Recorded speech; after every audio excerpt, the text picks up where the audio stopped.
మనోజ్, మనోజ్, ఏమైంది? ఏదో దయ్యం పట్టినట్టు అలా ఉన్నావు. ఇది చూడు. చుట్టూ ఉన్న వాళ్ల వల్లే సమస్యలొస్తాయా? ఏంటిది? ఎవరు రాశారు? ఎవరో తెలీదు. దేవుడికి దండం పెట్టుకుని వెనక్కి తిరిగి చూసేసరికి ఒక అతని లెటర్ నాకు ఇచ్చేసి వెళ్ళిపోయాడు. ఎవరో ఏంటో తెలియకుండా ఎవరేదిస్తే తీసేసుకుంటావా? నన్ను మనోజ్ అనే పిలిచాడు. నేను తెలిసిన వ్యక్తే అనుకున్నాను. నువ్వెవరు అని అడిగితే నా గురించి వెతకొద్దు అన్నాడు. మీ చుట్టూ ఉన్న వాళ్ళ వల్లే సమస్యలంటే మీ చుట్టూ ఉన్న వాళ్ళెవరు? మీ ఇంట్లో వాళ్ళే కదా, లేదంటే షాప్లో ఉన్నవాళ్ళు. షాప్లో ఉన్న వాళ్ళ వల్ల నాకు సమస్య ఏమి రాదు. మరి ఇంట్లో ఉన్న వాళ్ళ వల్ల అంటే ఉన్నారుగా, బాలు, మీనా. వాళ్ళ వల్ల నాకు సమస్య రావడం కొత్త కాదు కదా. ఇంకా ఏదో డీప్ గా చెప్తున్నాడేమో అనిపిస్తుంది. హలో హలో, నన్ను చూస్తున్నారేంటి? నేను మీ మంచి కోరుకునేదాన్నే కాని మిమ్మల్ని ముంచేదాన్ని కాదు. మీ ఇద్దరి ప్రేమని అర్థం చేసుకుని దగ్గరుండి మీ పెళ్లి చేశాను నేను. అయినా సరే మీ దగ్గర నుంచి ఏమీ ఆశించలేదు నేను. మర్చిపోకండి. నిన్నేమీ అనట్లేదు లేవే, నువ్వు ఆవేశపడుకు. ఎవరిని నమ్మాలో ఎవరిని నమ్మకూడదో అర్థం కావట్లేదు. ఒకవేళ ఎవరైనా ఏదైనా ప్రాంక్ చేశారంటావా? అలా ప్రాంక్ చేసేవాళ్లే అయితే వాళ్లతో పాటు కెమెరాలుండేవి. ఏదో ఒక టైంలో వచ్చి కెమెరాలు చూపించి స్మైల్ ఇమ్మనేవాళ్లు. అలాంటిదేమీ జరగలేదు కదా. ఎవరో నాతో కావాలనే ఇదంతా చేస్తున్నారు. అన్నట్టు జోక్ చాలా బాగుంది కదా. బాగుంది. హలో, ఏయ్, ఏంటి నవ్వుకుంటున్నారు? నన్ను చూస్తే మీకు నవ్వు వస్తుందా? అయ్యో లేదు సార్, మేమేదో జోక్ చెప్పుకుని నవ్వుకుంటున్నాం. మీరెందుకు నవ్వుకుంటున్నారో నాకు అర్థమైంది. చెప్పండి. లేదు సార్, మేము నిజంగానే జోక్ చెప్పుకుని నవ్వుకుంటున్నాం. అవును సార్. మీరు జోకులు చెప్పుకోవడానికి కాదు ఇక్కడికి వచ్చింది, పని చేయడానికి. పోయి పని చూసుకోండి, పోండి. Okay madam. పద. మనోజ్, కూర్చో. ఏమైంది నీకు? ఎందుకు ఇలా బిహేవ్ చేస్తున్నావు? ఏం చేయమంటావు రోహిణి? ఈ సమస్య చిన్నది కాదు, నీకు తెలుసు కదా. ఈ టెన్షన్ నేను తీసుకోలేకపోతున్నాను. ఇప్పుడు ఏ సమస్య వస్తుందో అని భయంగా ఉంది. భయపడకు, ఏమీ జరగదు. నువ్వు కొంచెం రిలాక్స్ అవ్వు, అన్నీ సర్దుకుంటాయి.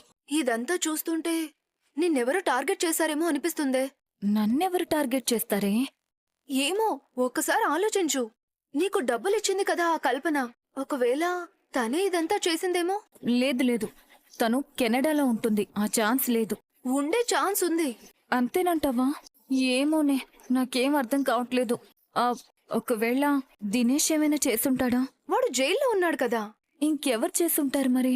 హలో, పూలగంప, ఏంటి ముళ్ళకంప? నువ్వు మంచి పెళ్ళానివి పూలగంప. మా ఆయన బంగారం ముళ్ళకంప. నువ్వేం అనుకోరంటే నేను రెండో దాన్ని ఇంటికి తీసుకొచ్చాను పూలగంప. రెండో దాన్నా? అంటే రెండో పెళ్ళామా? అవును. హారతిచ్చిపోవా పూలగంప? కార్ తెచ్చి పెళ్ళని తెచ్చినట్టు మాట్లాడుతున్నారు. అయ్యో, మనకే చోట్లేదు, ఆవిడెక్కడ పెడతారండి? దానికోసం ఓ చిన్నిల్లు తీసుకుంటాలే. మా చెల్లె ఎక్కడుందండి? గేటు బయటే ఉంది. అక్క కోసం ఆశగా ఎదురు చూస్తోంది. ఎండకి దండ కూడా వాడిపోయేలా ఉంది. దాని మొహం కాదిపోయేలా ఉంది. తొందరగా మా అమ్మ నాన్నని, అంటే దాని అత్త మామల్ని, బామ్మని అందరినీ తీసుకొని రా. అలాగేనండి, అందరితో కలిసొచ్చి మా చెల్లెలికి హారతిస్తాను. అయ్యో, ఏడిపించాలనుకుంటే ఈ పూలగంప దగ్గర వర్కౌట్ కాలేదు. నేను కొద్ది రోజులు మన ఊరు వద్దాం అనుకుంటున్నానమ్మా. రారా, నువ్వొక్కడవే ఎందుకు? ప్రభావతిని కూడా తీసుకునిరా. నాకెక్కడ కుదురుతుంది అత్తయ్య? నేను భరతనాట్యం స్కూల్ పెట్టాను కదా. అక్కడ ఈగలు తోలుకుంటోంది కదా. ఈగలకి తైతక్కలు నేర్పిస్తున్నావా? స్టూడెంట్స్ వస్తే తిరిగి వెళ్ళిపోతారు అత్తయ్య. హలో, నేను ఊరు వెళ్తానన్నదే మనశ్శాంతి కోసం. అక్కడ కూడా నిన్ను తీసుకెళ్తానని ఎలా అనుకున్నావు? మావయ్య, అమ్మమ్మ, ఆయన బయటికి రమ్మంటున్నారు. ఎందుకమ్మా? రెండో దాన్ని తీసుకొచ్చారు మావయ్య. ఏంటి, వాణ్ణి నీకు అన్యాయం చేశాడా? అయ్యోయ్యో అమ్మమ్మ గారు, రెండోదంటే రెండో పెళ్ళం కాదు, రెండో కారు కొన్నారు కదా, అది తీసుకుని వచ్చారు. ఆహా, ఓ, ఎంత శుభవార్త చెప్పేవమ్మా. పదండి పదండి. వాడేం పెద్ద విమానం కొనలేదండి. ఏయ్, నోరు మూసుకొని నీ వాగుడు కట్టిపెట్టి బయటికి రా. మీరు రండి. ఆయన కార్ తీసుకుని వచ్చారు. అందులో స్పెషల్ ఏముంది? ఆయన రెండో దాన్ని తీసుకుని వచ్చారు. వదినా, అన్నయ్య నీకు అన్యాయం చేశాడా? చా, రెండో కారు కొన్నారు. పదండి పదండి. నేను హారతి తీసుకుని వస్తాను. అమ్మా మీనా, అలాగే 4 నిమ్మకాయలు కూడా తీసుకురా. 4 టైర్ల కింద పెడతారు కదా, మీ అత్త దిష్టి తగిలితే బాగోదు. అంతోటి కారుకి ఇప్పుడు నేనే ఉన్నానండి. సంబరంగానే వస్తున్నాగా, పదండి. రా. ఏమన్నా తప్పే. రండి. బామ్మ, నాన్న, ఎలా ఉంది కారు? నీ రెండో పెళ్ళాం బావుందిరా. కొత్త దానిలాగే ఉంది. నువ్వింత ప్రయోజకుడు అవుతున్నందుకు నాకు చాలా సంతోషంగా ఉందిరా. కంగ్రాట్స్ అన్నయ్య. కంగ్రాచులేషన్స్ బాలు. Thank you. రెండో కారు కూడా వచ్చింది. ఇలాగే కార్ల మీద కార్లు కొని పెద్ద ట్రావెల్స్ కంపెనీ తెరుస్తావు. వాడి మంచి మనసుకు అంతా మంచే జరుగుతుంది. రామీనా దా. ఏం పూలకంప ఎలా ఉంది మన రెండో సొంత కారు? రోహిణి ఇచ్చిన డబ్బులతో కొన్న కారేగా. అంటే నువ్వు మనోజ్ మింగినవేగా? నీ మూతి చపాతీ చేస్తారే. అది నేను రెస్టారెంట్ లో పెట్టి అమ్ముతా. టుడే స్పెషల్ మూతి చపాతీ అని. ఆ, ఇంతకీ ఎలా ఉందో చెప్పనే లేదు. అమ్మమ్మ, మా ఆయన ఎలా ఎదిగిపోతున్నారో చూసారా? చూస్తున్నానమ్మా. నా చేతుల్లో పెరిగినవాడు ఈ స్థాయికి వస్తుంటే నాకు సంతోషంగా ఉండదు. వాడికి మీనాతో పాటే అదృష్టం కలిసొచ్చిందమ్మా. ఉహుం. కానీ అమ్మతో పాటు నీకెందుకు అదృష్టం కలిసి రాలేదు నాన్న?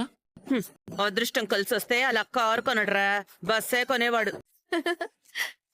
బామ్మ నీ చేతులతో తాళాలు ఇవ్వు. అదృష్ట దేవతని ఎదురుగా పెట్టుకుని నన్నిమ్మంటావేంట్రా? నాకు అర్థమైంది రండి అత్తయ్య గారు. వాడు అదృష్ట దేవతని నేనే కదా.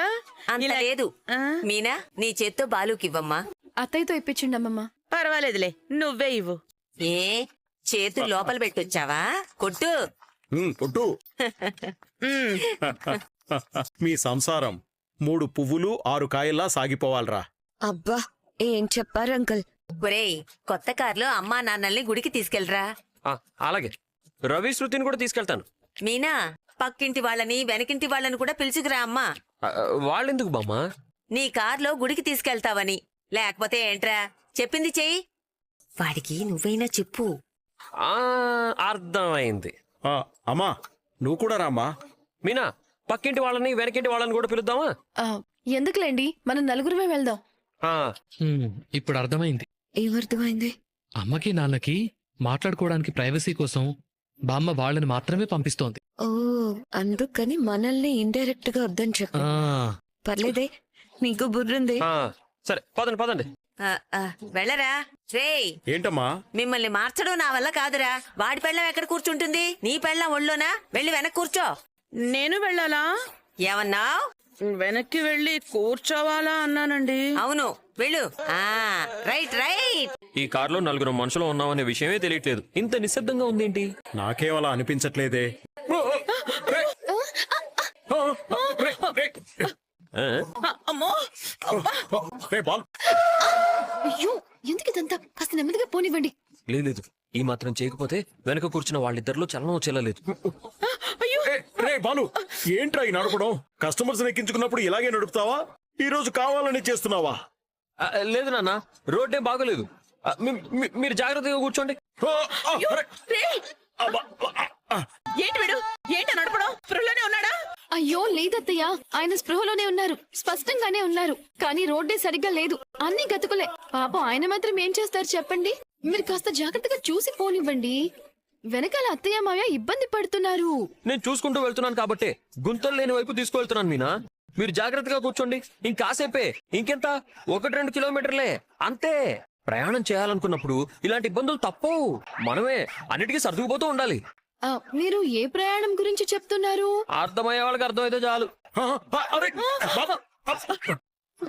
అమ్మో, ఏయ్, ఏంటి? కాస్త చూసుకుని పోనివరా, లేదంటే కార్ ఎక్కడైనా ఆపేసాయి, నడుచుకుంటూ వెళ్తాం. కారు ఆపే ప్రసక్తే లేదు.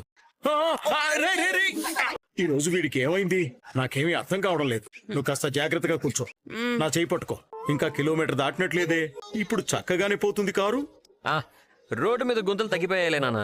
చూసావా గ్రాని, మీ ఫ్రెండ్స్ తో ఎంత హ్యాపీగా ఉన్నారో. బర్త్డే రియల్లీ స్పెషల్ గా మార్చేశాడు బాలు. అవునమ్మా, వాడొక్కడే నా మనసులో ఏముందో అర్థం చేసుకోగలడు. కరెక్టే, అందరూ 4 రోజుల్లో పాడైపోయే వస్తువులే ఇచ్చాం, కానీ బాలు మాత్రం లైఫ్ లాంగ్ మీకు ఒక మంచి మెమరీ ఇచ్చాడు. మీనా ఈ ఐడియా ఇవ్వడం, బాలు కష్టపడి మీ ఫ్రెండ్స్ అందరినీ గ్యాదర్ చేయడం అనుకోకుండా అలా జరిగిపోయాయి. ఓ లవర్ బాయ్ మీ గోపాలం. ఈ వయసులో కూడా ముసలాడి రంగు తగ్గలేదు. అబ్బో, మా గోపాలం ఫోటో కాదు, ఇప్పుడు మీ గోపాలం ఫోటో చూపిస్తాను చూడు. మా గోపాలమా? మీ రవిగాడి ఫోటో. నా ఫోటోనా? అవునరా, కానీ నువ్వు చూడకూడదు, శృతి మాత్రమే చూడాలి. ఎందుకు బామ్మా? దొరికాడు నాకు. ఏయ్, ఏంటా ఫోటో? నువ్వు సిగ్గుబిల్లతో ఉన్న ఫోటో. హా? బామ్మ ఎంత పని చేసావు బామ్మ ఏయ్ చిన్నప్పటిదిలే ఓయ్. మర్యాదగా ఫోటో డిలీట్ చేయి. నెవర్. ఇది మన పిల్లలకి చూపించాలి. అదేమన్నా ఫ్యాన్సీ డ్రెస్సా? అసలే సిగ్గుబిళ్ళతో ఉన్న ఫోటో. ఇటు ఇవ్వు శృతి. ఇవ్వను. ఇవ్వను. శృతి. ఇవ్వను. అరే శృతి ఇలా ఇవ్వు. తీసుకో, తీసుకో. శృతి శృతి కావాలా? తీసుకో. ఇలా ఇవ్వు. ఇవ్వు శృతి. శృతి వదన ఆ ఫోన్ తీసుకో. రే రే అనే రే రే ఏంట్రా డబ్బుడమ్మని ఏడిపిస్తున్నావా? అయ్యో డబ్బుడమ్మే. చిచి శృతి నన్ను ఏడిపిస్తుందన్నయ్య. ఏముంది శృతి నీ దగ్గర? అది నేను చెప్తా. ఆ, వద్దు చెప్పొద్దు బామ్మ, నీ కాళ్ళు మొక్కుతాను, చెప్పకే. సర్లే శృతి, ఏడుస్తున్నాడుగా, వదిలే వదిలే. సర్లే క్షమించేశానులే. ఏ ప్లీజ్ ప్లీజ్ ప్లీజ్ డిలీట్ చేయవా ప్లీజ్. ఏంటా రహస్యం? అది వాళ్ళ మధ్యనుంటేనే బాగుంటుందేమో. అంతే మీనా. ఇంతకీ ఆంటీ అంకుల్ ఎక్కడా? గుళ్ళోనే కొబ్బరికాయలతో యుద్ధం చేస్తారా? మీరే చూడండి, నేడే చూడండి. హ్మ్. హ, హ. ఆ, అత్తయ్య ప్రసాదం తీసుకోండి. ఆ, ఆ, ప్రభావతి ఆ? కొంచెం మంచినీళ్ళు ఇవ్వు. ఆ, అలాగేనండి. ఏం మిరాకిల్ చేశారు? మంత్రాలు మాయలన్నీ హొళక్కే, నేను నమ్మను. అమ్మమ్మ మిమ్మల్ని ఆపింది ఎందుకనుకున్నారు? ఇద్దరూ కనపడరు గాని ఒకరు లేకుండా ఒకరు ఉండలేరురా. ఎన్ననుకున్నా ఏమనుకున్నా ఇన్నేళ్లుగా నేను ఆయన వదిలి ఎప్పుడూ ఉండలేదు. ఆయన నన్ను మాటని కూడా ఎప్పుడూ ఉండలేదు. అంతా మనోజ్ గడ్ వల్లే వచ్చింది. వెర్రిదానా, పిల్లల మీద ప్రేమ చూపించొద్దని నేను అనను, కానీ వాళ్ళ తప్పుల్ని కూడా ప్రేమించొద్దు అంటున్నా. అవును, ఆయన వాడిని నేను రోజు తిడుతూనే ఉన్నానులేండి. వామ్మో బామ్మో నువ్వు సూపర్. నేను రవి ఎప్పుడైనా గొడవ పడ్డామంటే మిమ్మల్నే పిలుస్తాం గ్రాని. ఇప్పుడే ఒక సమస్య తీరిపోయింది, అప్పుడే ఇంకోటి వద్దు. ఒక నెలైనా గ్యాప్ ఇవ్వు డబ్బుడమ్మా. మావయ్య మెడ మీద ఎర్రగా ఉంది, ఏంటది? ఎక్కడా? ఆ,